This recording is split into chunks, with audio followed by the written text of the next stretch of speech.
SCF सार सी होचंदी श्रीयुक्त दिव्यशंकर बेहरा सार से आज आमर ए मंचर मुख्य अतिथि रूपे आसन ग्रहण करथिबातु आमे गर्वित।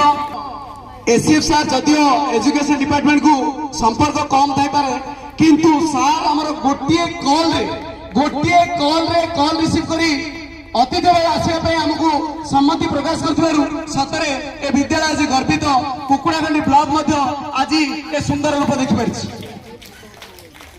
एसएफ सार डाण पटे अच्छा कुकुड़ाखंडी गोष्ठी शिक्षा अधिकारी श्रीयुक्त संतोष कुमार महापात्र सार तो आम पिला मंत्री से पूरा और चेष्टा कर तेणु आज आम उपटकन दे स्वागत करुचु।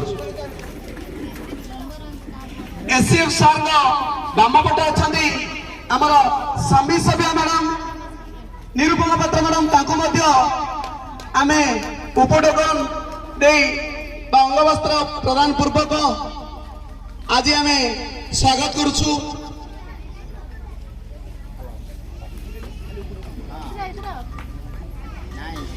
आमर बीओ सार को डाण पटे अच्छा जय सार जे कि सतरे आम जिते जो मुहूर्त कहीचु सार आम विद्यालय उन्नति जहाँ मागिचु से सरपंच फंड रो समिति फंड रो ब्लॉक फंड रो केमी